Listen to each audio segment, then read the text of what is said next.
أعوذ بالله من الشيطان الرجيم. بسم الله الرحمن الرحيم. نحمدك ونستعينك يا الله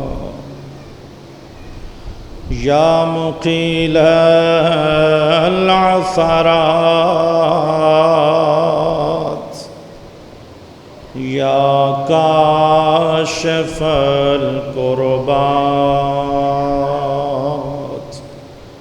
يا مجيب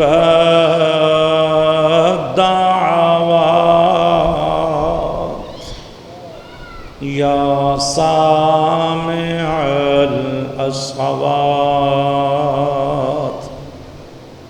الحمد لله الذي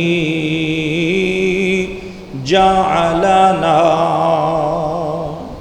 من المتمسكين بولاية أمير المؤمنين. صلوات محمد. الصلاة والسلام على خير خلق الله خير البرية وأفضل الأنبياء صاحب النعمة العظمى والحجة الكبرى ربيع اليتامى والعروة الوثقى شافعي يوم الجزاء محمد المصطفى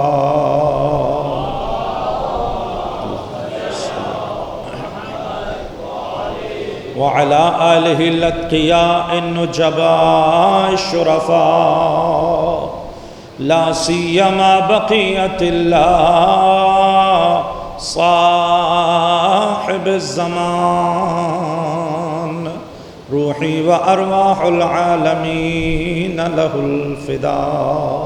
ولعنة الله على الأعداء أعدائهم أعداء الله من يوم ظلمهم إلى يوم لقاء الله. أما بعد فقال رسول الله صلى الله عليه وآله وسلم طلب العلم فريضة على كل مسلم. صلوات.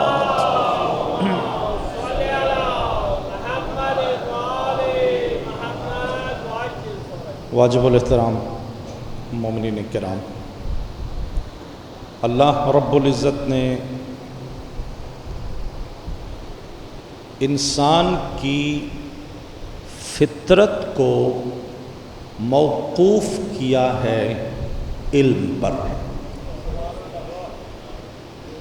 کچھ چیزیں جو فطرت انسانیہ میں شامل ہیں وہ فطرت ان میں سے ایک چیز علم ہے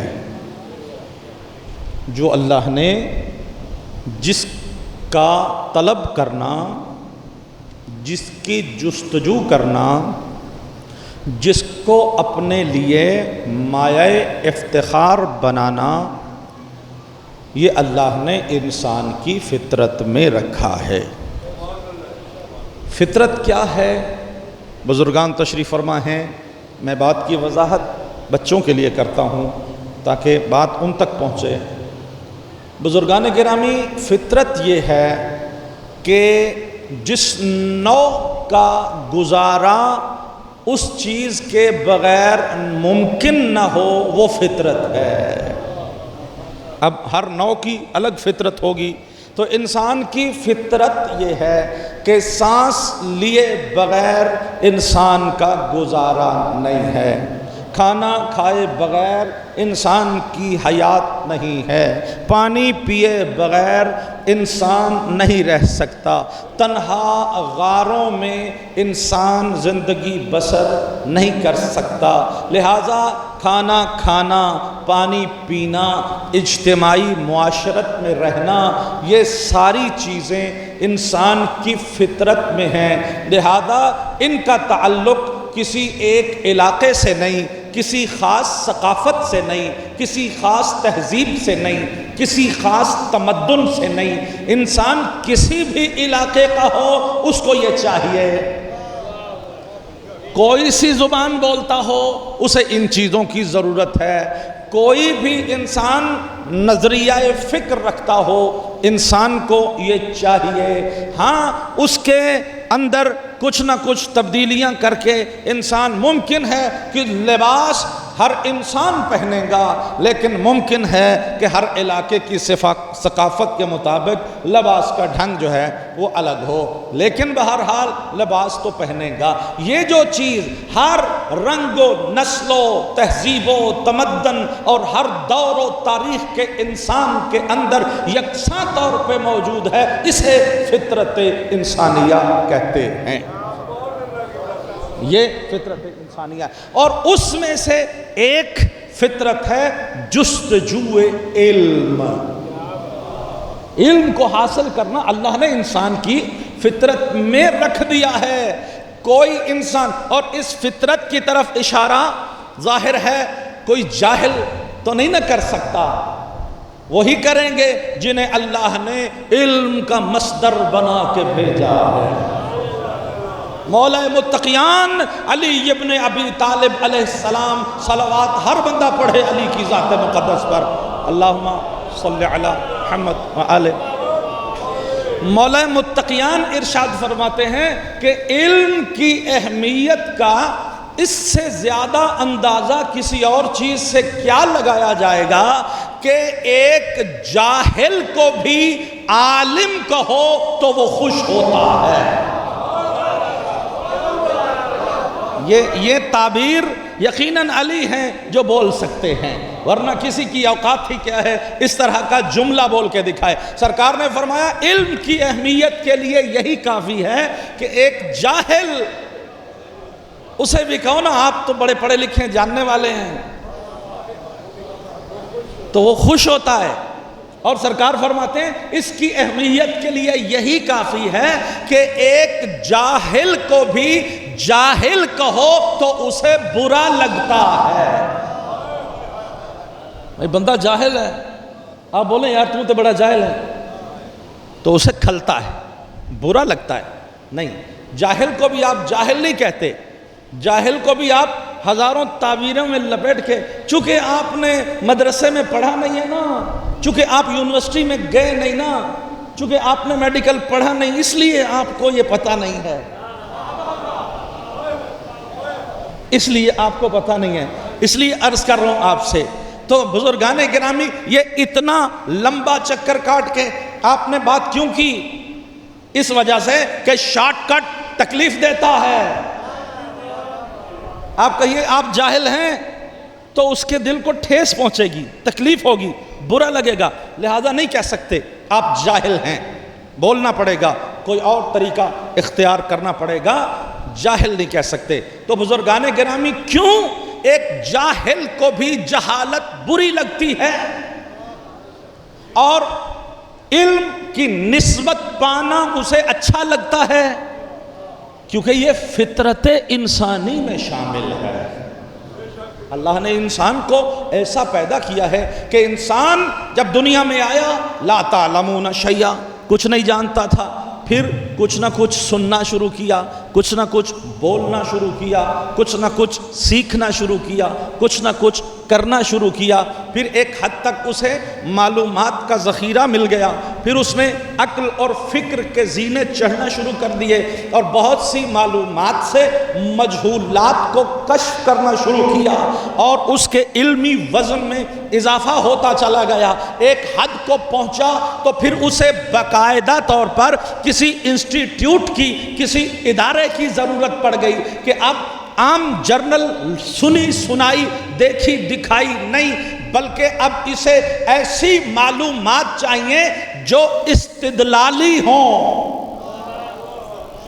جو استدلالی ہوں، جن پہ دلیل قائم ہو، جو پروف شدہ ہوں، جو یونیورسل ہوں، اور تاکہ اس کی معلومات ایک پورے عالمی ذائچے کے ایک خط میں منظم ہو جائے اور یہ پڑھے لکھوں میں شمار ہو جائے۔ یہ ایک ترتیب بنتی چلی جائے گی، انسان کا یہ سفر پھر جاری رہے گا اور اس انداز میں انسان بڑھتے بڑھتے علم و کمال کی منزلیں طے کرتا ہوا انسان ایک نامی گرامی معروف، ایک باعزت، باوزن، با اہمیت، با قیمت انسان بن جائے گا۔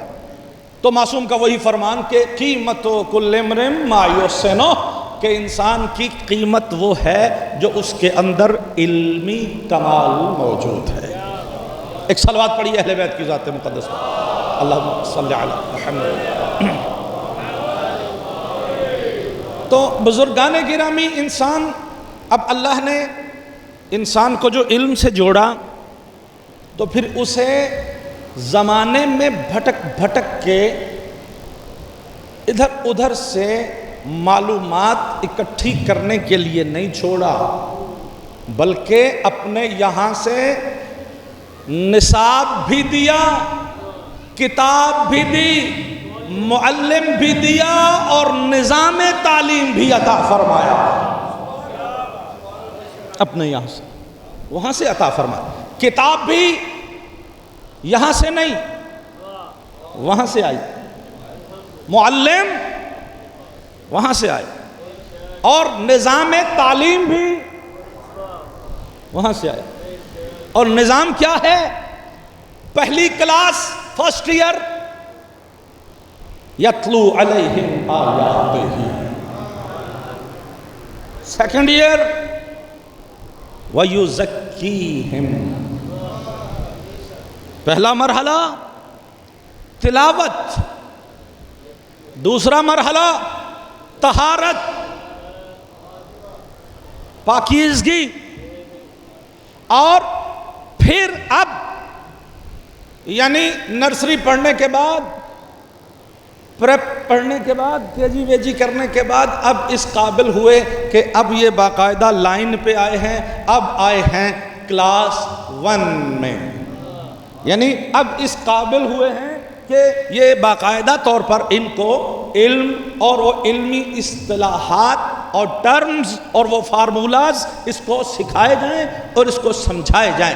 لہذا اب یہ قابلیت اختیار کر کے ایک طالب علم بنے ہیں، تو جو نصاب اللہ نے بھیجا، جو علم خدا نے بھیجا، جو معلم اللہ نے بھیجے، اس میں 2 مرحلے ہیں جو انسان کو طالب علم بنانے کے لیے ہیں۔ پہلا مرحلہ تلاوت قرآن، دوسرا مرحلہ پاکیزگی اور طہارت نفس۔ جب یہ ہو گیا تو اب یہ ظرف آمادہ ہے کہ اسے علم عطا کیے جائے، اب یہ آمادہ ہے کہ اسے علم عطا کیا جائے۔ تو ارشاد فرمایا کہ اللہ نے هو الذی بعث فی الامیین رسولا منہم یتلو علیہم آیاتہ ویزکیہم، اور اب اگلا مرحلہ ہے وَيُعَلِّمُهُمُ الْكِتَابَ وَالْحِكْمَةَ۔ اب ظرف تیار ہے، بندہ طالب علم بن گیا ہے، اب اسے وہ علم اور نور و حکمت عطا کیا جائے گا۔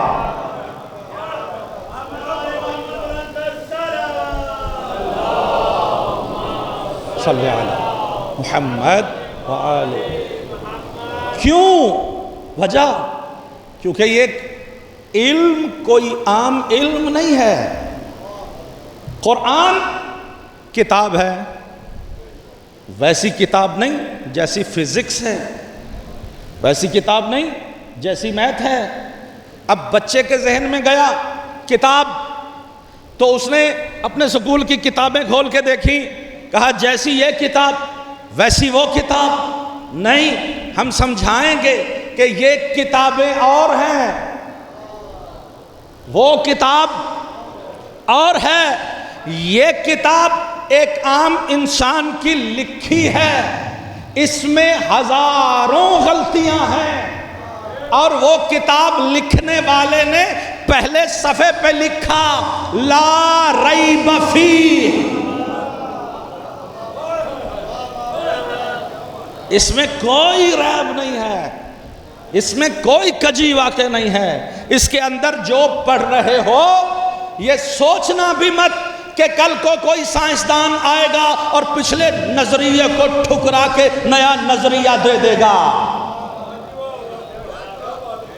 بھئی سائنس پڑھتے ہیں تو پہلے کیا سکھاتے ہیں کہ بیٹا یہ پرانوں کا نظریہ ہے، کل کو ہو سکتا ہے تم سائنسدان بن جاؤ، اور یہ پچھلے نظریات باطل کر کے، اور ہوتا چلا آیا، سائنس کے تطورات اسی طرح بدلتے چلے آئے، پہلے کے نظریات اور تھے، بعد والوں کے اور ہیں، اور وہ مجھ سے آپ بہتر جانتے ہیں، میں اس کو زیادہ تفصیل میں نہیں جانا چاہتا تاکہ وقت بھی ضائع نہ ہو، لیکن ایک بات طے ہے، وہاں چونکہ انسان تھے وہ ساری تحقیقات کرنے والے، لہذا ایک سے بڑھ کر دوسرا آ گیا، اس نے پچھلے نظریات کو ٹھکرا کے باطل کر کے نیا نظریہ پیش کر دیا، تو سائنس میں نئی جدت آ گئی، نئی چیزیں ایجاد ہو گئیں، لیکن جو کتاب وہاں سے آئی ہے اس کے لکھنے والے نے پہلے صفحے پہ یہ سند عطا کر دی کہ یہ سمجھ کے پڑھنا کہ اب اس سے بہتر کوئی آنے والا نہیں ہے۔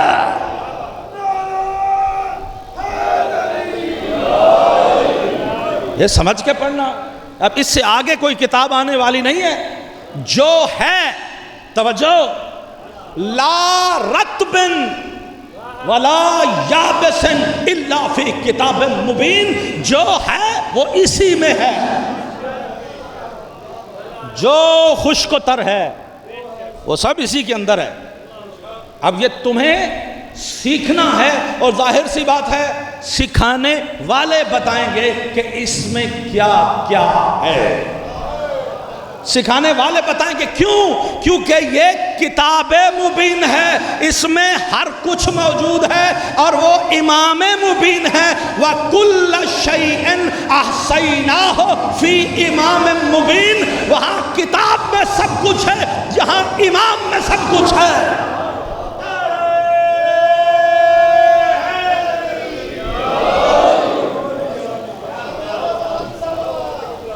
اللہم صلی علی محمد وعلی، تو وہ بتائیں گے کہ اس میں کہاں کہاں کیا کیا ہے۔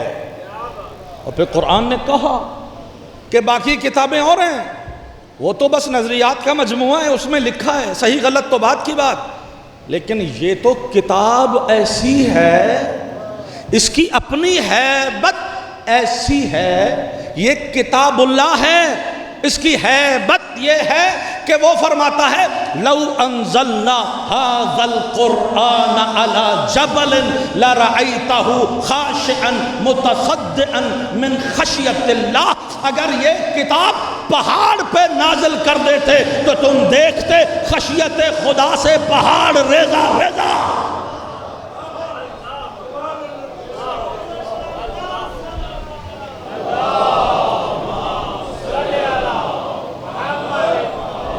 یہ کتاب تحمل کرنا اس دنیا و ما فیہا کی کسی چیز کے بس کی بات نہیں، ہاں اس کے لیے ایک خاص مقام مرتب کیا گیا ہے جسے قلب مصطفیٰ کہتے ہیں، جسے قلب محمد کہتے ہیں، وہ ہے جہاں پہ اس کو نازل کیا جاتا ہے، وہی اس کو تحمل کر سکتا ہے، اور کوئی اسے تحمل نہیں کر سکتا۔ تو عزیزان محترم، اس کتاب کو پھر جب نازل کیا تو پھر اس کا تعارف فرمایا خود اس بھیجنے والے نے، اس نے کہا اسے معمولی کتاب سمجھ کے اسے الماریوں میں پھینک کے میتھ کو اس بغل میں، فزکس کو اس بغل میں، کیمسٹری کو دونوں ہاتھوں میں تھام کے گلی گلی اور محلہ محلہ، کبھی اس ٹیوٹر کے پاس کبھی اس ٹیوٹر کے پاس گھومنے والوں، اسے معمولی کتاب نہ سمجھنا۔ یہ کیا ہے؟ یہ کیا ہے؟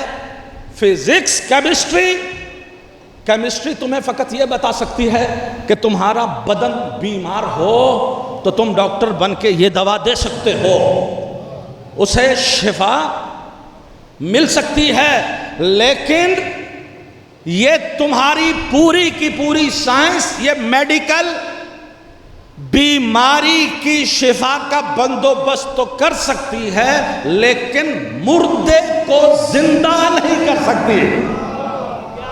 ہاں، مردے کو زندہ نہیں کر سکتی۔ یا رسول اللہ، یا علی، یا علی،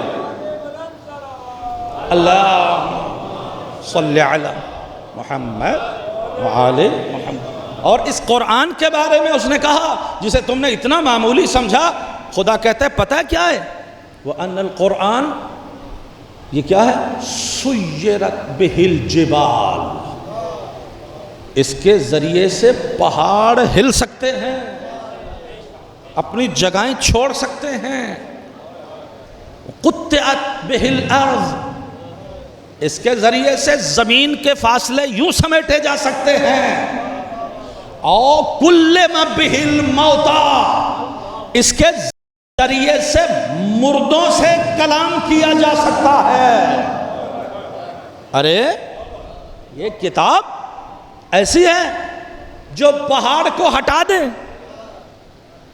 جو بلاد کے سفر کو کھینچ کے سمیٹ دے،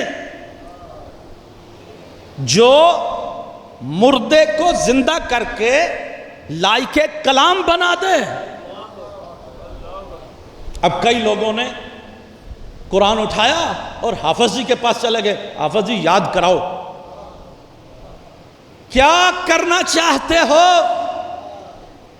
ہدایت نہیں لینے کے لیے، اس چکر میں کہ امریکہ کے لیے ٹکٹ نہ لینا پڑے۔ میں نے کچھ کہا ہے، نہ جانے قبرستان میں کہہ گیا ہوں، جوان بیٹھے ہو، امریکہ جانا ہے، ویزے کی ضرورت ہی نہیں، قرآن پڑھو، قطعت بہ الارض، طی الارض کرو، وہاں پہنچ جاؤ۔ ہدایت کے لیے نہیں، چونکہ وہ ویزا نہیں لگتا، ٹکٹ کے پیسے نہیں ہیں، تو یہ چکر چلانے کے لیے نہیں۔ عزیزان محترم، قرآن یہ سب کر سکتا ہے، لیکن اس کے لیے شرط یہ ہے کہ اس کتاب مبین کو پڑھنے کے لیے زبان امام مبین کی ہو۔ اس کو پڑھنے کے لیے اس کی وہ فریکوینسی کہتے ہیں نا۔ اب دیکھیے ٹاور لگا ہے نا ٹیلی نار کا، تو ظاہر ہے آپ موبائل میں سم بھی،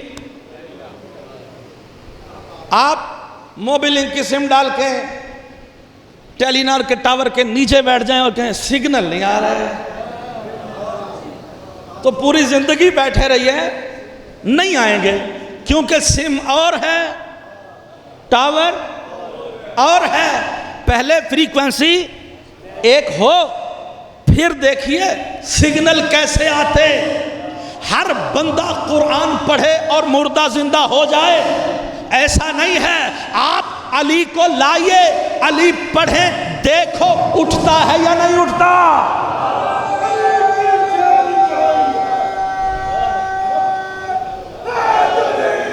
یا علی،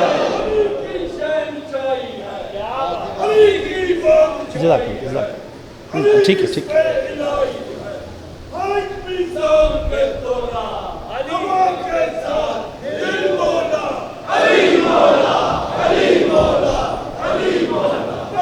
ٹھیک ہے ٹھیک ہے، بیٹھ۔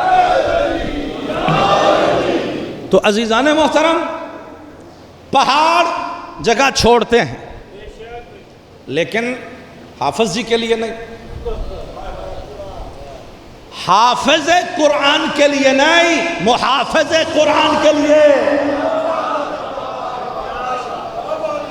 وارث قرآن چاہیے۔ تو ہوتا ہے۔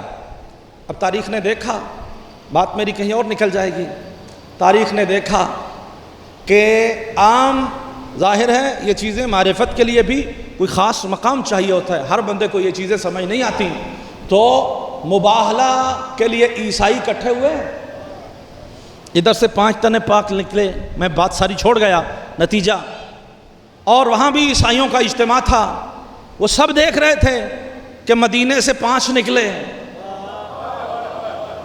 نہ جہاں سے نکلے انہوں نے کوئی بات نہیں کی، بھئی جہاں سے نکلے ان کے پاس سے نکل رہے تھے، تو انہوں نے دیکھا ٹھیک ہے نبی جا رہے ہیں، بیٹی اور اپنے داماد کو لے کے جائیں جی۔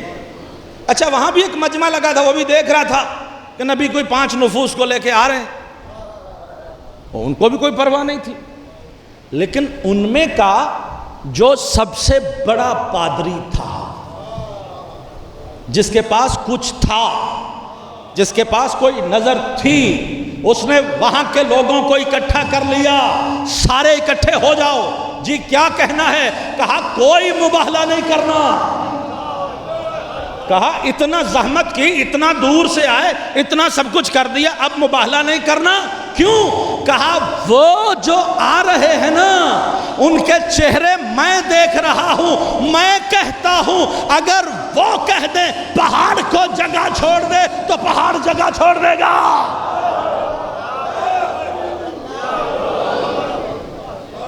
پہاڑ جگہ چھوڑ دے گا اگر وہ کہہ دیں، تو وہ چہرے چاہیے۔ اچھا وَقُطِّعَتْ بِهِ الْأَرْضِ، تو آپ کو پتہ نہیں کہ سلمان کو مولا علی نے وہاں بھیجا تھا، مولا علی کے ہوتے ہوئے وہاں تھے مدائن میں، کہاں مدینہ کہاں مدائن، کہاں مدینہ کہاں مدائن، مدینہ حجاز میں، مدائن عراق میں، بغداد کے پاس، حضرت سلمان فارسی وہاں بطور گورنر۔ اب حضرت سلمان فارسی آخری وقت ہے، اپنے خادم کو وصیتیں کر رہے ہیں، وہ مال وہاں کر دینا، وہ چیزیں وہاں کر دینا، وہ سب کچھ وہاں کر دینا، اب مجھے پتا ہے میرا آخری وقت ہے، لہذا یہ امور سارے کر دینا۔ خادم کہتے ہیں مولا اب ہر چیز کے بارے میں وصیت کر رہے ہیں، اپنے کفن دفن کے بارے میں کوئی وصیت نہیں۔ کیا کہنے جناب، کیا کہنے، جو بزرگ ہیں ان کا توجہ فرمانا میرے لیے بہت بڑا اعزاز ہے۔ بزرگان گرامی یہ اپنے کفن و دفن اس بارے میں، چونکہ ہر مرنے والا اس کے لیے پہلے یہ ہے کہ وہ اپنے کفن دفن کی وصیت کرے، حضور آپ سارے زمانے کی وصیتیں کر رہے ہیں لیکن اپنے کفن و دفن کی وصیتیں نہیں کر رہے، تو کہا اس کی فکر کرنے کی آپ کو ضرورت نہیں، وہ کرنے والے کر لیں گے۔ تو ادھر جناب سلمان کی سانس نے پرواز کیا، ادھر لوگوں نے دیکھا علی پہلے مدینہ میں تھے، جب سلمان کی سانس چل رہی تھی علی مدینے میں، سانس رک گئی علی مدائن میں۔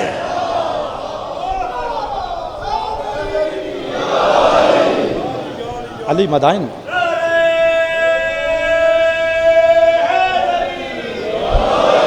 یہ کیا ہے؟ یہ وہی قرآن، یہ وہی قرآن ہے، ایک دم سے وہاں وَكُلِّمَ بِهِ الْمَوْتَى، اور یہ کلام ہے کہ جس کے ذریعے سے مردے زندہ کیے جاتے ہیں، اور تاریخ بھری پڑی ہے علی نے کوئی ایک مردہ زندہ کیا ہے، علی نے کوئی ایک مردہ زندہ کیا ہے، علی کی تو تاریخ بھری پڑی ہے مردے زندہ کرنے والی، کہ ایک شخص آیا مولا متقیان کے، بلکہ کسی اور حکومت کا ٹائم تھا، ان کے پاس آیا ایک جوان، اس نے کہا جناب میرے ابا جان فوت ہو گئے، ان کے پاس مال تھا، وصیت کر نہیں گئے، اب اس کا کیا کریں؟ تو انہوں نے کہا تو ہم کیا کریں؟ ابا جی آپ کے، مال آپ کا، بہن بھائی آپ کے، وہ مر گئے وصیت نہیں کر گئے تو ہم کیا کریں؟ اس نے کہا جی ہمارے یہاں تو بہن بھائیوں کے درمیان اختلاف ہو جائے گا اور پھر ہمارا حق ضائع ہو جائے گا، تو آپ نبی کے جانشین ہیں، کچھ کیجئے۔ ہر کام کے لیے انہوں نے الگ الگ مشورے رکھے ہوئے تھے، کبھی کسی کام میں علی کو نہیں بلایا، لیکن جب علم کی بات آتی تھی تو علی یاد آتے تھے ہر کام میں۔ یعنی فتوحات کرنی ہے، مشورے اپنے، جنگ کرنی ہے، مشورے اپنے، اور دیگر امور کرنے، مشورے اپنے، لیکن جب علمی بات آئے گی تو علی کو بلایا جائے گا۔ اور پھر آپ نے یہ بھی ابھی تک صدائیں سنی کہ جب وہ کوئی مسئلہ جو پھنسا ہوا تھا وہ علی حل کر کے چلے جاتے تو پیچھے سے کہتے اگر علی نہ ہوتے تو ہم ہلاک ہو جاتے۔ اور علی علیہ السلام آئے اور آ کے کہا ہاں بیٹا کیا مسئلہ ہے؟ کہا جی وہ ہمارے بابا جان گزر گئے، وصیت نہیں کی، اب کیا کریں؟ تو کہا آؤ میرے ساتھ۔ جوان کا بازو پکڑا، جنت البقیع میں آئے، کہا کہاں ہے ابا کی قبر؟ کہا جی آئیے میں لے کے چلتا ہوں ایک تازی قبر۔ کہا جی یہ میرے ابا جان کی قبر ہے۔ علی ابن ابی طالب نے اوپر کھڑے ہو کے کہا قم باذن اللہ، اٹھو وصیت کرو۔ تو بھائیو عزیزو، جو کہنے کا مطلب یہ ہے کہ اللہ نے وہاں سے نصاب بھی بھیجا، وہاں سے معلم بھی بھیجے، ایک نظام تعلیم بھی دیا، اور اس نظام تعلیم میں ہمیں جو سکھایا گیا وہ کیا تھا؟ یتلو علیہم آیاتہ، پہلے تلاوت۔ اگر تلاوت قرآن، تزکیہ نفس، اور پھر علم کتاب، اور اس کتاب کے علم کے بعد حکمت و معرفت، اگر یہ سب کچھ ہے تو الہی نظام تعلیم کے مطابق الہی یونیورسٹی کے طالب علم ہو۔ اگر اس پہ نہیں ہو تو پھر یاد رکھنا یہ کوئی اور نظام تعلیم ہے، الہی نظام تعلیم نہیں ہے، الہی نظام تعلیم نہیں۔ تو جو بھی پڑھیے، میں نے کل بھی عرض کیا، جو بھی پڑھیے وہ غلط نہیں ہے، وہ فضیلت ہے، لیکن وہ اس دنیا کے لیے فضیلت ہے۔ یہ یاد رکھیے، اس نظام تعلیم کو پڑھیں گے تو وَإِنَّا إِلَيْهِ رَاجِعُونَ میں فائدہ ہوگا۔ اگر دوسرے یونیورسٹی میں داخل ہوں گے تو اس دنیا میں سب آسائشیں ملیں گی، لیکن جب واپسی کا وقت آئے گا تو اس وقت پھر برزخ کے عالم میں من ربک کا جواب نہیں آئے گا۔ لہذا پہلے ضروری ہے اپنی واپسی کا بندوبست رکھا جائے، پہلے تلاوت قرآن، پھر تزکیہ نفس، پھر علم قرآن، پھر معرفت۔ خدا نے توفیق دی تو انشاءاللہ کل میں آپ کی خدمت میں عرض کروں گا کہ کس طرح سے اللہ رب العزت نے ہمیں کتاب و حکمت کی تعلیم دی ہے، وہ تعلیم کیا ہے۔ لیکن ظاہر سی بات ہے وہ شروع ہوگا تلاوت سے۔ اگر کسی بندے کا ابھی تک بھی پروگرام نہیں بنا قرآن کھول کے تلاوت کرنے کا تو پھر اس کے ساتھ یہ ساری گفتگو ہی فضول ہے۔ عزیزان محترم، میں نے کل بھی عرض کیا، جہاں سے انسان کا ٹریک غلط ہوتا ہے وہیں سے اس کو ٹھیک کیا جاتا ہے۔ میں تمام جوانوں سے التماس کر رہا ہوں کہ مولا متقیان کے مطابق اور اہل بیت کی سیرت کے مطابق، بعثت نبی کے مطابق، کیونکہ ہم مسلمان ہیں، کلمہ محمد پڑھتے ہیں تو ہمیں اسی نظام کو فالو کرنا پڑے گا۔ ایسا نہیں ہے کہ نبی محمد کو مانیں اور نظام کسی اور کا فالو کریں، ایسے ممکن نہیں ہے۔ اگر نبی کو، مصطفیٰ کو نبی ماننا ہے تو پھر نظام بھی وہی فالو کرنا پڑے گا جو مصطفیٰ لے کر کے آئے ہیں۔ تو آج سے ہی یقیناً میرے جوان قرآن کی تلاوت میں اپنا پورا ایک ٹائم ٹیبل بنائیں گے کہ قرآن کی تلاوت کریں، اور پھر اس قرآن کی تلاوت کے ساتھ اپنے اندر سے ان تمام صفات کو کہ جو اس نظام کے ساتھ انسجام نہیں رکھتی ہیں ان کو اپنے اندر سے ختم کریں گے۔ وہ تمام بری صفات کہ جو شیطان کی طرف سے وسوسہ اور القاء شدہ ہیں ان کو اپنے نفس سے خارج کر کے اپنے آپ کو آل محمد کی تعلیم کے قابل بنائیں گے۔ اور جب ہم نے اپنا ظرف پاک کر لیا تو پھر ہم طالب علم بن گئے، اور جو کل میں نے بات کی تھی آج وہاں پہ بات ختم کر رہا ہوں، پھر ہمیں علم حاصل کرنے کی ضرورت نہیں پڑے گی، کیونکہ اللہ نے کہا ہے اتقوا اللہ وَيُعَلِّمُكُمُ اللَّهُ، تم تقوی اختیار کرو، اللہ تجھے علم عطا کر دے گا۔ تم تقوی، محمد وعلی اتقوا اللہ۔ اتقوا اللہ کا کیا مطلب ہے؟ تقوی اختیار کرو۔ تقوی کا مطلب کیا ہے؟ تقوی کا مطلب یہی ہے کہ ان تعلیمات کے ساتھ ساتھ اپنے اندر سے ان تمام گناہوں اور تمام تر بری صفات کو اپنے اندر سے نکال پھینکو، اسے تقوی کہتے ہیں۔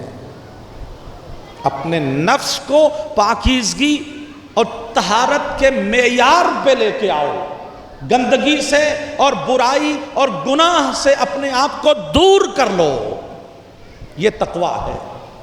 اور قرآن میں اللہ کہہ رہا ہے اتقوا اللہ وَيُعَلِّمُكُمُ اللَّهُ، تمہارا کام ہے تقوی اختیار کرنا، اللہ کہتا ہے میرا کام ہے علم عطا کرنا۔ تم اپنے نفس کو پاک کرو، پھر تمہارے اس قلب کو علم سے پر کرنے کا بندوبست میرا ہے۔ اور معصوم نے ارشاد فرمایا العلم نور یقذفہ اللہ فی قلب من یشاء، علم ایک نور ہے، اللہ جس کے قلب میں چاہتا ہے ڈال دیتا ہے۔ قرآن میں اللہ نے کہا نا ان تنصروا اللہ ینصرکم، کہا نا اللہ نے کہا ان تنصروا اللہ ینصرکم، پہلے تم اللہ کی مدد کرو پھر اللہ تمہاری مدد کرے گا۔ کیا مطلب ہے؟ مطلب یہی ہے کہ تمہارا کام ہے پہلے اپنے نفس کو پاک کرنا، تم اپنے اندر سے غلاظتوں کو دور کرو، پھر اللہ تمہارے دل کو نور سے بھر دے گا، علم سے بھر دے گا۔ آل محمد علم ہیں، عالم ہیں، اور ہمارا قلب پاک ہوگا تو اہل بیت سے جڑ جائے گا۔ کیوں؟ حسین جیسے امام کی بات اور ذات بہت سے لوگوں کی سمجھ میں نہیں آئی۔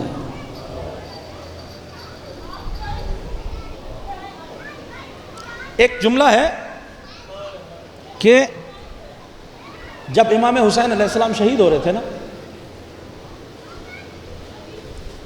تو جناب زینب کبریٰ سلام اللہ علیہ نے عمر سعد کو دیکھ کر ایک جملہ فرمایا، سنیے گا، توجہ فرمائیے گا عزیزان۔ وہ جملہ کیا تھا؟ اے عمر ابن سعد، تم دیکھ رہے ہو اور میرا ماں جایا قتل ہو رہا ہے۔ اس کا مطلب کیا ہے؟ اس کا مطلب یہ ہے کہ بہت سے لوگوں نے وہ امام حسین کو جانتے تھے، امام حسین کے شجرے کو جانتے تھے، مہر نبوت کے اوپر ان کو چڑھے دیکھا تھا، رسول کے حالت سجدہ میں ان کو پشت پہ بیٹھے دیکھا تھا، الحسین منی و انا من الحسین کی صدائیں سنی تھی، لیکن پھر بھی امام حسین کا ساتھ نہیں دیا، بلکہ امام حسین کے قتل کرنے والوں میں شمار ہوئے۔ کیوں؟ بہت سے لوگ نبی کے زمانے میں تھے، ان کی ہدایت نہیں ہوئی، بہت سے لوگ علی علیہ السلام کے زمانے میں تھے، ان کی ہدایت نہ ہوئی، بہت سے لوگ امام حسن علیہ السلام اور باقی ائمہ کے زمانے میں تھے، معصومین کے پاس بھی بیٹھے، ان کی گفتگو بھی سنی، ان کا کلام بھی سنا، لیکن ہدایت نہیں ہوئی۔ کیوں؟ کیونکہ ظرف پاک نہیں تھا، ظرف پاک نہیں تھا۔ اہل بیت کا کلام وہاں کیسے اثر کرتا جبکہ اس کی پہلی شرط یہ ہے کہ پہلے تم ان تنصروا اللہ ینصرکم، پہلے تم اپنا ظرف پاک کرو گے پھر اللہ نور ہدایت عطا فرمائے گا۔ جب قلب پاک ہی نہیں، تو اہل بیت کا فرمان یا قرآن یا کلام کیا اثر کرے؟ انسان ٹی وی چینل پہ ہاتھ میں ریموٹ لے کے بیٹھا ہوتا ہے، یا فیس بک پہ انسان یوں سکرولنگ کر رہا ہوتا ہے، قرآن کی آیت یا فرمان آ جائے تو ایک دم سے ایسے اوپر کر دیتے ہیں یا ایک دم سے چینل چینج کرتے ہیں۔ کیوں؟ کیونکہ وہ ریئیکشن کرتا ہے، ریئیکشن کرتا ہے فوراً۔ کیوں؟ کیونکہ وہ اور ہے، یہ اور ہے۔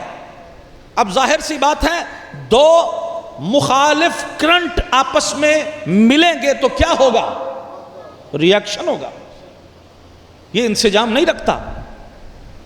ادھر کا مزاج اور ہے، ادھر کا مزاج اور ہے، دل بھرا ہوا ہے شیطانی وسوسوں اور صفات سے، تو جیسے ہی آیت نظر آئے گی ریئیکشن ہوگا، دل کرے گا فوراً بدلوں۔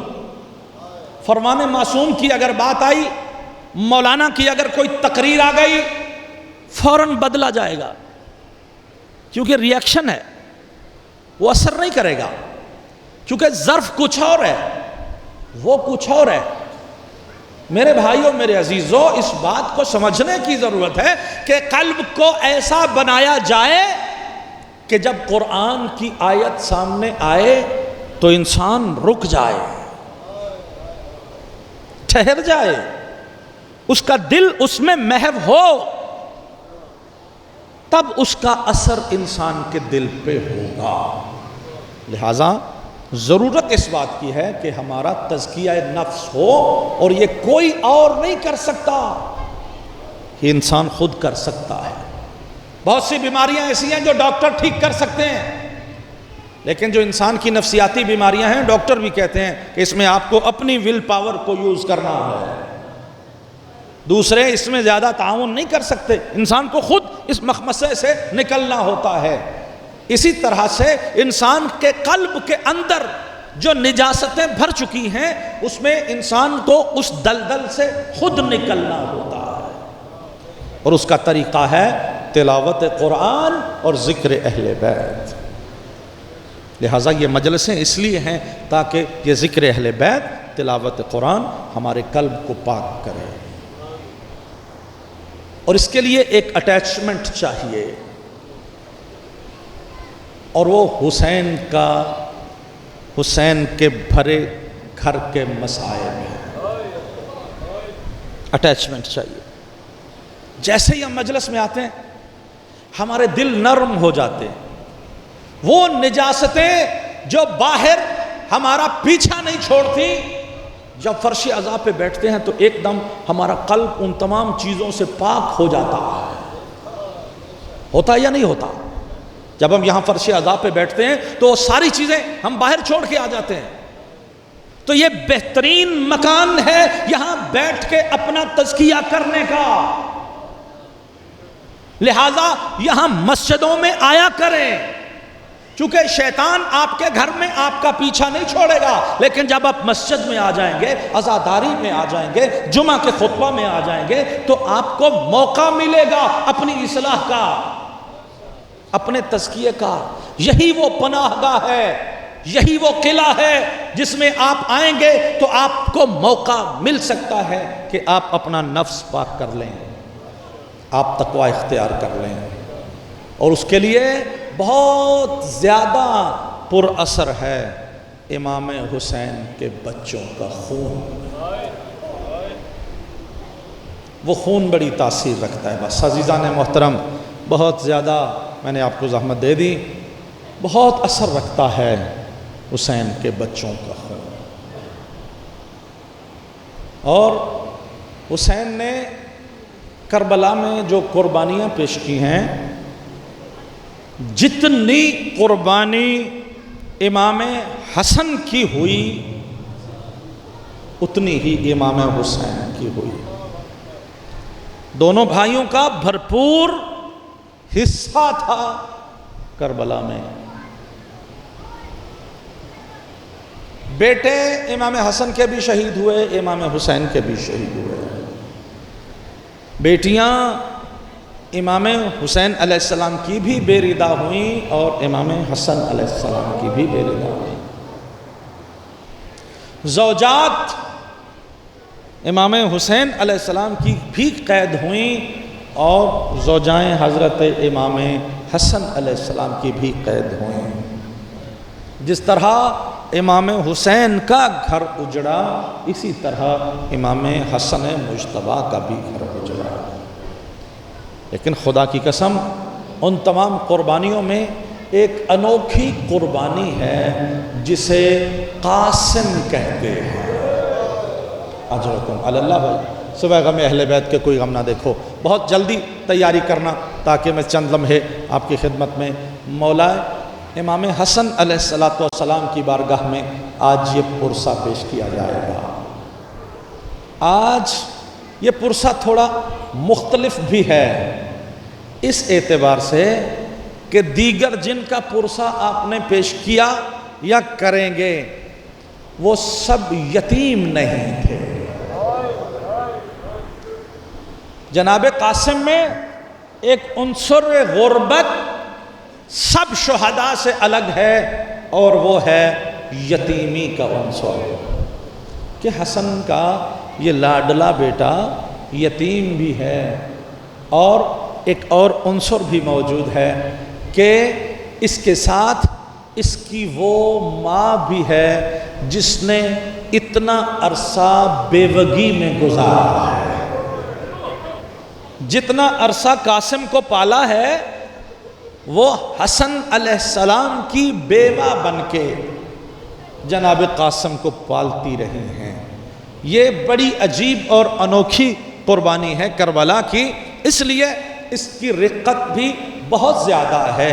میں بات وہیں سے شروع کروں گا کہ حضرت امام حسن مجتبیٰ علیہ السلام زہر سے تڑپ رہے ہیں۔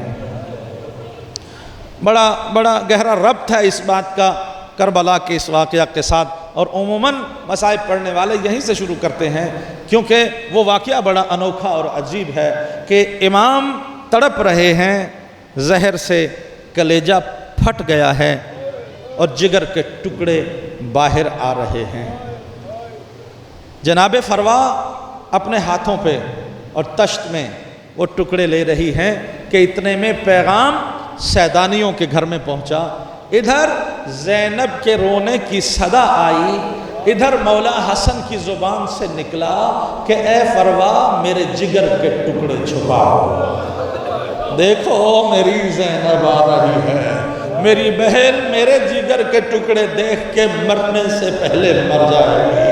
اے ام فروا جلدی کرو۔ بیویاں روتی ہوئی پہنچی، مولا امام حسین علیہ السلام روتے ہوئے آئے اور تڑپ رہے ہیں بلا تشبیہ امام حسن مجتبیٰ علیہ السلام۔ لیکن یہاں بڑا عجیب واقعہ ہے کہ جیسے ہی مولا حسین علیہ السلام آئے نا، کوئی اتنا پیار تھا دونوں بھائیوں کا آپس میں کہ حسین کو قریب کیا۔ جیسے حسین آئے نا اوپر گرے، حسین سے یوں اشارہ کر کے کہا میرے سینے سے لگو، سینے سے لگو۔ اب حسین تڑپتے ہوئے امام کے سینے کے ساتھ جا کے چہرے پہ بوسہ دیا، ماتھے پہ بوسہ دیا۔ حسین تو بھائی کی اس غربت پہ رو رہے تھے، لیکن امام حسن مجتبیٰ کا گریہ زیادہ بلند ہو گیا۔ جب گریہ بلند ہوا نا امام حسن کا، امام حسین نے پوچھا مولا میں تو رو رہا ہوں، میرا بھائی میرا امام مجھ سے بچھڑ رہا ہے، اے مولا آپ کیوں رو رہے ہیں؟ تو رو کے حسن نے فرمایا لا یوم کا یوم کا یا ابا عبداللہ، اے حسین ہماری غربت اپنی جگہ لیکن تیری غربت پہ دارین قربان۔ اے حسین جس طرح تیرا دن آئے گا نا، ایسا کائنات میں نہ کسی پہ غربت کا دن آیا نہ کبھی کسی کا آئے گا۔ بہت روئے سینے سے لگا کے میرے مولا حسین علیہ السلام کو۔ پھر اچانک فرمایا ام فروا جی میرا قاسم کہاں ہے؟ میرے قاسم کو لاؤ۔ چند سال کا سن ہے جناب قاسم کا، اور لایا، کہا میرے سینے پہ سلاؤ۔ سینے پہ سلایا، میرے مولا کا آخری وقت ہے، اپنے سرہانے سے ایک تعویذ نکالا، لیکن سب لوگ سمجھ رہے تھے یہ تعویذ ہے، لیکن پتہ تب چلا جب کربلا پہنچے۔ اجرکم علی اللہ۔ اور جو جملہ امام حسن علیہ السلام کا پڑھا جاتا ہے وہ یہ ہے، تعویذ نکالا، جناب فروا کو دیا، کہا یہ میرے بیٹے کے بازو سے باندھ دینا، اور یاد رکھنا جب بھی کوئی مشکل کا وقت آئے نا یہ تعویذ کھول لینا، یہ تعویذ کھول لینا۔ عزیزان محترم، یہاں میرے استاد محترم ایک جملہ فرمایا کرتے تھے، واقعاً بہت ہی عظیم جملہ ہے، میں چاہتا ہوں آپ کی نظر کر دوں۔ وہ فرمایا کرتے تھے، امام حسن یہ فرما کے گئے تھے کہ جب میرے بیٹے پہ کوئی کڑا وقت آئے تو یہ تعویذ کھول لینا۔ وہ فرماتے تھے کہ حسن کے یتیم جناب قاسم پر کیسے کوئی کڑا وقت آ سکتا ہے جس کے پالنے والے کا نام حسین ہو، جس کے استاد کا نام عباس ہو، جس کو گودی کھلانے والی زینب و کلثوم ہو۔ وہ فرماتے تھے کہ اس گھرانے میں جتنا ناز و اندام سے جناب قاسم کو پالا گیا اتنا کسی کو نہیں پالا گیا۔ وہ کہتے تھے اسی لیے یہ شہزادہ اتنا نفیس تھا، اتنا نازک تھا، چونکہ کبھی امام حسین اٹھائے پھرتے تھے قاسم کو، جب امام حسین اتارتے تو زمین پہ نہیں رکھتے تھے، آگے عباس کے بازو آ جاتے تھے، مولا قاسم زمین پہ نہیں، قاسم مجھے دیجئے، اپنے کندھوں پہ بٹھا کے چل رہے ہوتے۔ ادھر جب جناب قاسم کو عباس کندھوں سے اتارنا چاہتے تو اکبر اپنے کندھے آگے کر دیتے، لائیے میرے بھائی کو میرے کندھوں پہ بٹھائیے۔ ادھر جناب اکبر اتارنا چاہتے تو جناب زینب تڑپ کے آ جاتی، اے اکبر یہ میرے بھیا کی نشانی ہے، یہ مجھے دے دو۔ کبھی جناب ام کلثوم کی آغوش میں، کبھی جناب زینب کی آغوش میں، کبھی ام فروا کی آغوش میں، کبھی حسین کی آغوش میں، کبھی عباس کے کندھے پر، کبھی جناب اکبر۔ کس طرح کوئی مشکل وقت آتا جناب قاسم پر، خدا کی قسم جب کربلا پہنچے تو وقت آ گیا،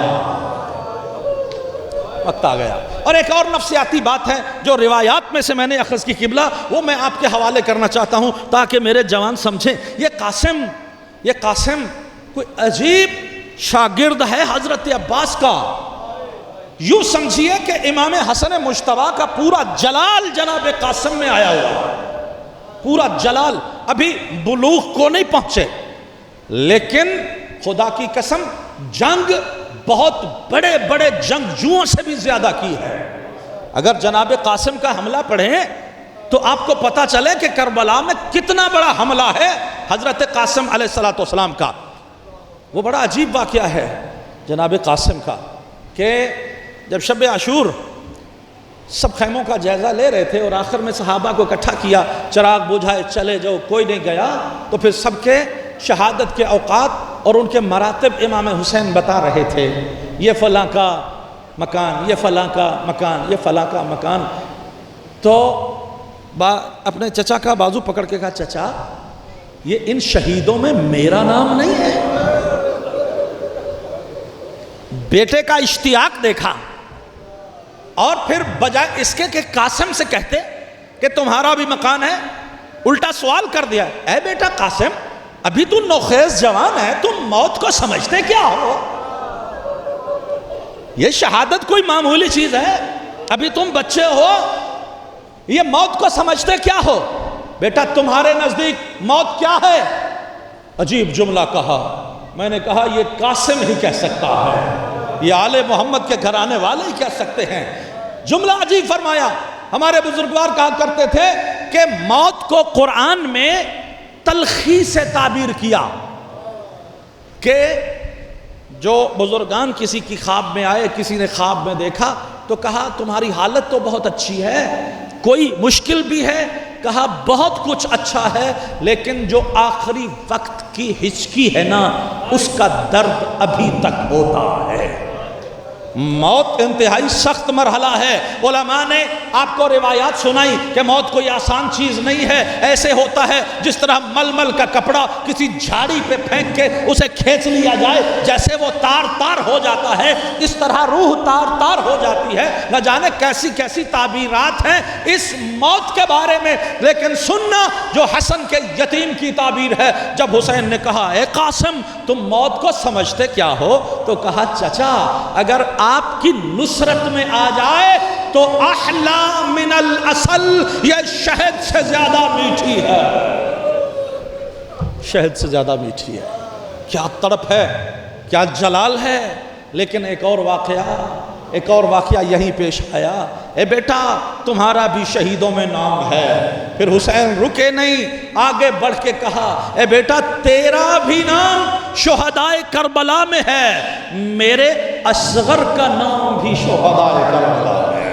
آپ نے سن لیا، آپ روئے، یقیناً پرانے عزادار ہو، سمجھے ہو، میں جوانوں کو وہاں لے کے جانا چاہتا ہوں۔ جیسے ہی حسین نے کہا نا اصغر کا نام بھی شہدائے کربلا میں ہے، تڑپ گئے جناب قاسم، جلال سے ایک مرتبہ انگڑائی لی اور کہا چچا جان آپ کیا فرما رہے ہیں، میرا اصغر بھی شہید ہے؟ کہا ہاں بیٹا۔ کہا چچا ہم تو میدان میں جائیں گے، علی اصغر تو اماں کی آغوش میں ہے، اس کا مطلب یہ ہوا کہ یہ ظالم بدکار ہماری پھوپھیوں کے خیموں میں آ جائیں گے۔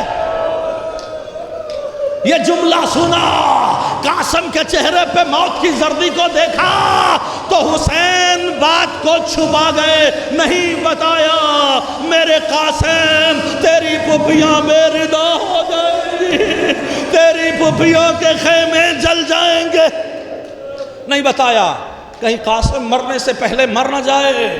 کہا نہیں بیٹا اصغر کو ہم اپنی آغوش میں لے کے جائیں گے۔ اصغر شہید ہو گئے۔ عزیزان محترم، اور یہی بات میں نے بیان کی اس لیے تاکہ میں یہ کیفیت بیان کر سکوں کہ جب شہدائے کربلا کا سلسلہ شروع ہوا اور معرکہ کربلا شروع ہوا، قاسم سمجھتے ہیں کہ میں امام حسین کے لیے بہت اہم ہوں، اس لیے چونکہ میں ان کے مرے ہوئے بھائی کی نشانی ہوں۔ اکبر کو دیکھ کے یہ نانا کی زیارت کا شوق پورا کرتے ہیں اور مجھے دیکھ کے یہ بھائی کی زیارت کا شوق پورا کرتے ہیں، لہٰذا حوصلہ نہیں ہے کہ وہ کہیں کہ مجھے موت کی اجازت دے دیں، لیکن تاریخ نے یہ جملہ لکھا کہ جب بھی شہداء کا سلسلہ شروع ہوا نا، قاسم کہیں ادھر نہیں ہٹے، سامنے سامنے رہتے تاکہ چچا جان کی نگاہ مجھ پر بھی رہے۔ یہ بڑا نفسیاتی جملہ ہے، اگر میں سمجھا پاؤں تو بہت بڑا نفسیاتی جملہ ہے۔ یہ نہیں فرمایا مجھے اجازت دیں، لیکن سامنے سامنے رہیں کہ چچا کی نگاہوں میں رہوں۔ ابھی حبیب جا رہے ہیں نا، میری بھی باری آنی چاہیے۔ ابھی حر جا رہے ہیں نا، میں بھی ہوں۔ ابھی سعید گئے نا، میں بھی ہوں۔ ابھی مسلم ابن اوسجہ گئے نا، میں بھی ہوں۔ جب تمام اصحاب چلے گئے تو سب سے پہلے جناب قاسم کا ارادہ آگے آگے تاکہ میں جاؤں، لیکن حسین کی نگاہ علی اکبر پہ جا کے پڑ گئے۔ میرا علی اکبر تڑپ گیا، یتیم قاسم میری باری نہیں آئی۔ جناب علی اکبر گئے تو کسی اور کو بھیج دیا۔ جب یہ دیکھا نا کہ میرے اوپر نگاہ امام نہیں پڑ رہی تو خیمے میں جا کے گھٹنوں پہ سر رکھ کے حسن کے یتیم نے رونا شروع کر دیا۔ یہ رونا بوڑھی ماں سے نہ دیکھا گیا، تڑپ کے آئی، قاسم تجھے تو میں نے اکبر کا صدقہ کیا تھا، میں تجھے زندہ دیکھ رہی ہوں۔ تڑپ گیا کلیجہ جناب قاسم کا، اے اماں وہاں جاتا ہوں چچا مجھ پہ نگاہ نہیں کرتے، یہاں آتا ہوں آپ مجھے موت کی تلقین کرتے ہیں، اے اماں یتیم کا کلیجہ پھٹ جائے گا، اے اماں یتیم کا کلیجہ پھٹ جائے گا۔ جب یہ حالت دیکھی نا قاسم کی تو جناب فروا کو وہ وقت یاد آیا کہ جب جناب امام حسن مجتبیٰ تڑپ رہے تھے، ایک تعویذ دیا تھا جب قاسم پہ مشکل لگتا جائے یہ کھول لینا۔ جیسے ہی یہ بات یاد آئی گویا کہ جناب فروا کی مشکل کشائی ہو گئی، چہرے پہ جو مشکل کے اور مصیبت کے آثار تھے وہ شادمانی میں بدلے۔ اے قاسم ادھر آنا، قریب لائے، کھولو ذرا تعویذ جو بابا نے باندھا تھا۔ خدا کی قسم وہ تعویذ کھولا، جیسے جیسے تعویذ کی سطروں پہ نگاہ پڑی چہرہ چمک اٹھا، ارے قاسم تیرے بابا نے ہماری مشکل کشائی کر دی، یہ تعویذ نہیں ہے، یہ اپنے بھیا کے نام خط ہے، آؤ ذرا تمہارے چچا کی بارگاہ میں چلیں۔ اب بزرگان پڑھتے ہیں کہ ایک ہاتھ میں خط، دوسرے ہاتھ میں قاسم، ایسے لے کے چلی بی بی جیسے حاجی قربانی کو لے کے چلتے ہیں۔ مولا حسین کی بارگاہ میں امام تھے، جانتے تھے کہ اب کیا ہونے والا ہے۔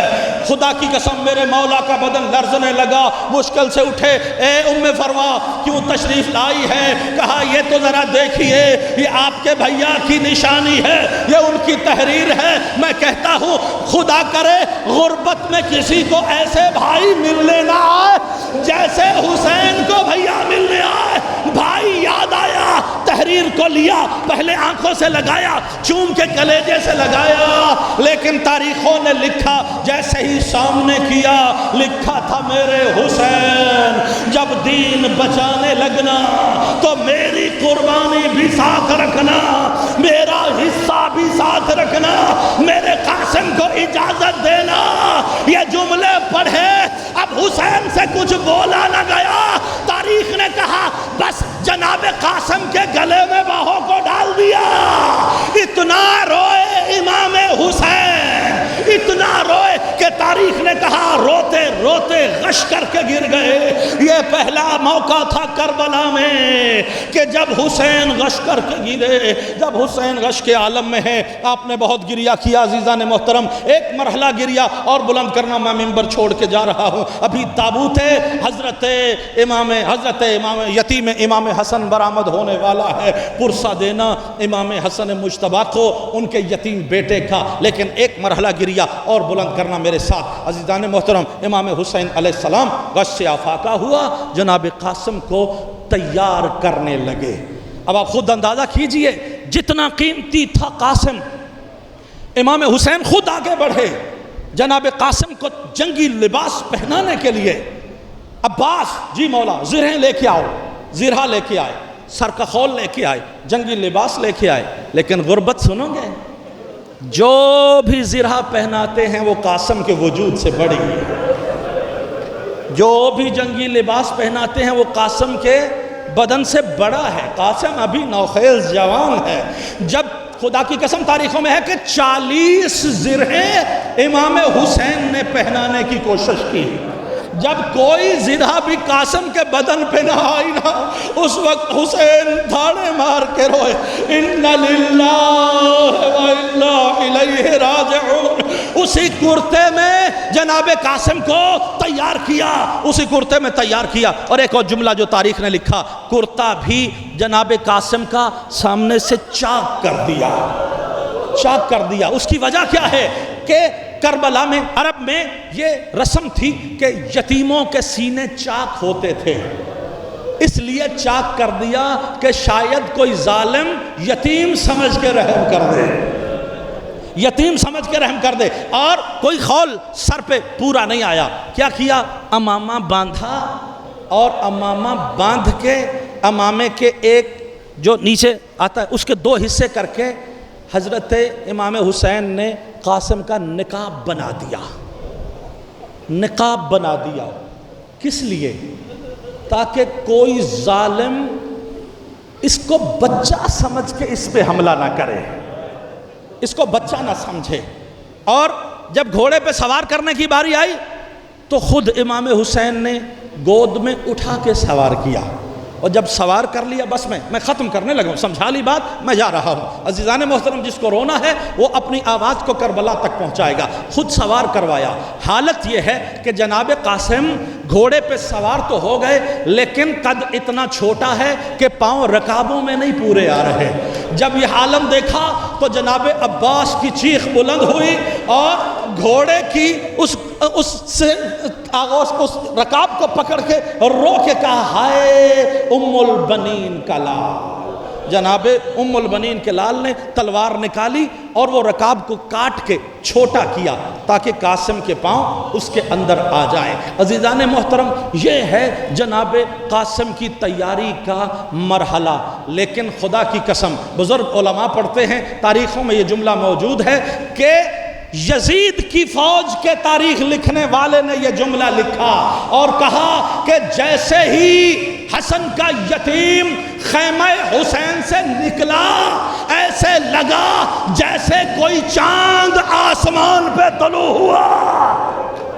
یہ تاریخ کے جملے ہیں کہ ایسے نکلا جیسے چاند طلوع ہوتا ہے۔ علامہ اظہر حسن زیدی صاحب قبلہ وہ اس روایت کو پڑھتے تھے، اللہ ان کے درجات بلند فرمائے۔ وہ کہتے تھے کہ جو دشمن کی نگاہ میں چاند تھا، اللہ جانے بیوہ ماں کے لیے وہ کیا ہوا ہوگا، اللہ جانے اس کا مقام کیا ہوگا۔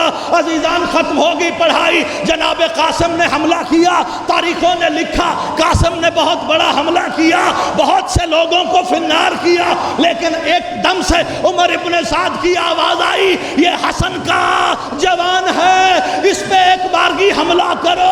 چاروں طرف سے حملہ ہوا۔ ایک ظالم نے جناب قاسم کے سر اقدس پہ گرز مارا، قاسم گھوڑے سے نیچے اترے، ادھر قاسم کا اترنا تھا، مولا کو سلام کیا، اے چچا جان میرا آخری سلام ہو۔ ادھر حسین جلدی سے دوڑے تاکہ میں قاسم کی مدد کروں، لیکن حسین کے آنے سے پہلے زندہ قاسم پہ گھوڑے دوڑ گئے۔ جب حسین آئے لاشا پامال، حسین اٹھائے تو اٹھائے کیسے؟ حسین نے عبا کو بچھا دیا، قاسم کو عبا پہ لٹا کے مشکل سے اٹھا کے لا رہے ہیں، رو رو کے کہہ رہے ہیں قاسم تیرے چچا کا کلیجہ پھٹ گیا، میں تیری کوئی مدد نہ کر سکا۔ ماتم حسین۔